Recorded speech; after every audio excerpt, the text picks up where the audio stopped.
मित्रों नमस्कार। भारत माता की जय। वंदे मातरम। जय श्री राम। मित्रों मैं दिलीप पांडे, स्वागत है आपका मेरे YouTube चैनल में।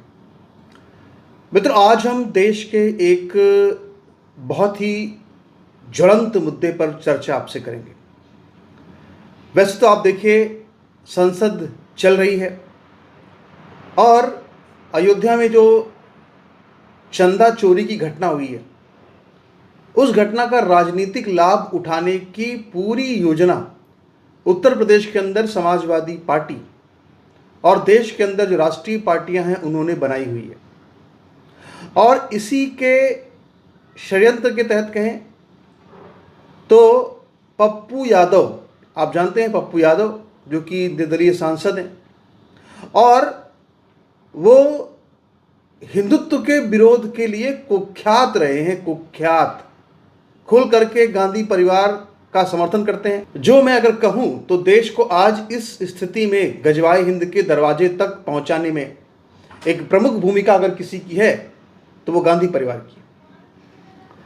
तो ये सब तो हो रहा है, लेकिन इसके साथ ही आज संसद में जो कुछ हुआ और कैसे संसद में जो ये सब हुआ वो कैसे उल्टा पड़ रहा है, यानी चंदा चोरी का एक ऐसा मुद्दा जिसको कि समाजवादी पार्टी और तमाम राजनीतिक पार्टियां भुनाने का प्रयास कर रही थी, उस पूरे प्रयास में कैसे उन्होंने अपने पैरों पर कुल्हाड़ी मार ली है, उसका एक अप्रतिम उदाहरण जो है वो आज देखने को मिला है। मैं आपको दिखाना चाहता हूं, आप जरा देखिए इस वीडियो को। तो आप देख सकते हैं इस वीडियो को, ये पूरा वीडियो जो है वो पप्पू यादव ने पूरा ड्रामा रचा है। पूरा वीडियो बहुत ध्यान से देखिएगा। संसद के अंदर ड्रामा रचा गया। पप्पू यादव पुजारी बनकर बैठे, दान पात्र सामने रखा गया और उन्होंने भगवान श्री राम की एक फोटो अपने हाथ में ले रखी थी।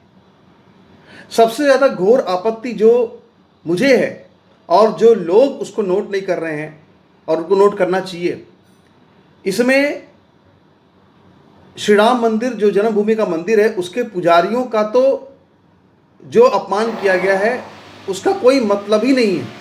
और मतलब इसलिए नहीं है क्योंकि वास्तव में ये जो पूरी चोरी हुई, ये चोरी कर्मचारियों ने की, इसमें पुजारियों का कोई रोल नहीं है। लेकिन पुजारियों को बदनाम किया गया और इसमें भगवा वस्त्र को भी बदनाम किया गया। जिन लोगों ने चोरियां की, चंदे की चोरियां की, उनमें से कोई भी ऐसा नहीं था जो कि भगवा वस्त्र पहनता हो। जिन पे अब तक आरोप लगे जिन कर्मचारियों पर, उनमें से कोई भी भगवा वस्त्र पहनने वाला नहीं है। लेकिन इसके बाद भी ये जो पूरा विपक्ष है ये बार बार चुनाव क्यों हारता है? क्योंकि हर बार इसका जो टारगेट होता है वो भगवा रंग होता है। इसका टारगेट हमारे हिंदू साधु संत होते हैं, इसका टारगेट जो है हमारे देवी देवता होते हैं। आप इस पूरे वीडियो को ध्यान से जरा देखिएगा। मैं दोबारा इसको रोल कर दे रहा हूं, आप इस वीडियो को दोबारा देखिएगा पूरे। आप इस वीडियो में एक खास बात, बहुत ही खास बात है, और वो खास बात क्या है? वो खास बात ये है कि इस वीडियो में जिस तरह से भगवान राम की फोटो को पप्पू यादव ने पकड़ा हुआ है और पकड़ते हुए जिस तरह से उसको एकदम जैसे कहते हैं कागज गुरमेज के फेंकना, जिस तरह से उन्होंने उनके चेहरे को, फोटो जो है उसको जिस तरह से उन्होंने अपने हाथ से दबोचा हुआ है, उसको बिल्कुल अपमानित कर रहे हैं वो। और ये जो अपमान कर रहे हैं यही अपमान है जिसकी वजह से बार बार विपक्ष की चुनावों में हार होती है। यही वो अपमान है जिसकी वजह से बार बार विपक्ष जो है वो चुनाव में धराशायी होता है। क्योंकि इनकी लड़ाई जो है वो बीजेपी के खिलाफ नहीं है, इनकी लड़ाई जो है वो सनातन के खिलाफ, भगवा वस्त्र के खिलाफ, साधु संतों के खिलाफ और हमारे धर्म के खिलाफ और हमारे धर्म के देवी देवताओं के खिलाफ शुरू हो जाती है। और यही यहाँ पर नजर आ रहा है। राहुल गांधी आए, चंदा डाल के गए, यहाँ पर वो अयोध्या के सांसद समाजवादी पार्टी के वो भी मौजूद हैं, यहाँ पे नौटंकी पूरी चल रही है, आप देखिए रहे। लेकिन इससे कोई लाभ आज पप्पू यादव को नहीं हुआ। जो इतना ड्रामा विपक्ष ने रचा, इस ड्रामे का उनको कोई भी लाभ नहीं हुआ, इस ड्रामे का उनको नुकसान हो रहा है। आज जो लोग बीजेपी के विरोधी हैं, आज वो भी ये बात कह रहे हैं कि इस तरह की ड्रामेबाजी संसद परिसर के अंदर अगर करनी थी तो करते, मगर ये भगवा वस्त्र क्यों पहनाए, ये पुजारियों की वेशभूषा क्यों रखी? भाई पुजारी का तो इसमें कोई रोल ही नहीं है।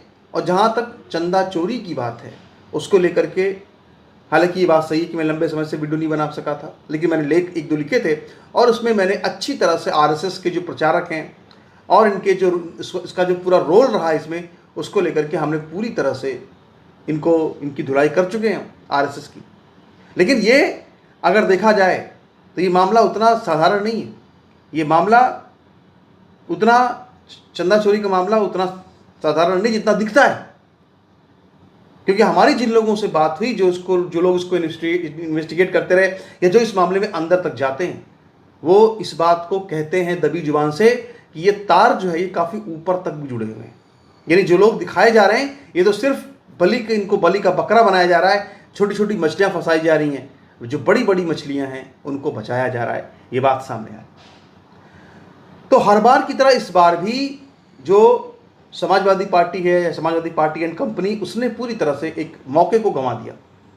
बड़ी बात यह है मित्रों कि दैनिक भास्कर में एक सर्वे छपा है आज, और वो सर्वे ये छपा हुआ है कि उत्तर प्रदेश के अंदर अगर विधानसभा चुनाव होते हैं तो इस वक्त की स्थिति यह है कि 50 ऐसी सीटें हैं जिसमें कि बीजेपी को और नुकसान हो रहा है। यानी फिर तो इसका मतलब यह है कि जो आंकड़ा है वो बहुमत के पीछे जा रहा है, और इसीलिए जो समाजवादी पार्टी है वो काफ़ी उत्साहित नजर आ रही है, क्योंकि इस तरह के सर्वे सामने आ रहे हैं। अब समाजवादी पार्टी ने फैसला ये किया है कि वो राम मंदिर के चंदा चोरी के मुद्दे को बहुत बड़े पैमाने पर उठाने वाली है, और इसके लिए उसने सबसे पहले जो दांव खेला है वो ये है, जो प्रतीकात्मक लड़ाई होती है, उन्होंने ये शुरू किया है कि वो क्या करेंगे कि जो दान पात्र की जो दान पेटी है, एक दान पेटी जो है वो साइकिल के पीछे बांध के चलेंगे, ये दिखाने के लिए कि साहब देखिए बीजेपी के लोगों ने चंदा चोरी की है। चंदा चोरी अपने आप में मैं समझता हूं कि एक बड़ा मुद्दा है, उत्तर प्रदेश के विधानसभा चुनाव में रहेगा, क्योंकि अखिलेश इस मुद्दे को बहुत जोर शोर से उठाने वाले हैं। लेकिन इसके काट में अगर देखा जाए तो योगी आदित्यनाथ के पास एक बड़ा मुद्दा है, बल्कि दो बड़े मुद्दे हैं। सबसे पहला तो मथुरा का मुद्दा। मथुरा में कृष्ण जन्मभूमि पर जो कब्जा जमा रखा है जिहादियों ने, उस कब्जे को हटाने के लिए योगी आदित्यनाथ खुल करके आह्वान कर रहे हैं कि भाई अखिलेश, अगर तुम इतने ही बड़े कृष्ण भक्त हो, कृष्ण के वंशज कहते हो खुद को, तो आओ हम लोग मिल करके कृष्ण जन्मभूमि का उद्धार करें। एक तो ये मुद्दा है, और दूसरा मुद्दा जो संभल का है, जिसके लिए बहुत ज़्यादा मेहनत लंबे समय से योगी आदित्यनाथ ने की है। वहाँ संभल में जिस तरह की कार्रवाइयाँ हुई आप जानते हैं कि तगड़ी कार्रवाइयाँ वहाँ पे हुई। तो योगी आदित्यनाथ से लड़ना, चुनाव जीतना इतना आसान अभी भी अखिलेश यादव के लिए नहीं है। और सबसे बड़ी बात यह है कि उत्तर प्रदेश के गांव देहातों में, चौक चौबारों में, इलाकों में, मोहल्लों में, क्योंकि मैं खुद भी इन जगहों पर घूमता हूँ, जानता हूँ, अगर एक ही मुद्दा है जो योगी आदित्यनाथ को चुनाव जितवा सकता है बहुत ही आराम से, वो मुद्दा क्या है? कानून व्यवस्था का मुद्दा। यानी आज की डेट में जो हिंदू है वो उत्तर प्रदेश के अंदर सड़कों पर अपना सर उठा के चलता है। हालांकि ये बात सही है कि जो यूजीसी आया उसके बाद जातिवाद को लेकर के ज़्यादा अब चर्चा होती है यूपी के अंदर, और कहते हैं चुनाव क्या होता है, तो मुलायम सिंह यादव ने कभी कहा था कि चुनाव क्या है? चुनाव है खर्चा, पर्चा और चर्चा। खर्चा, पर्चा और चर्चा।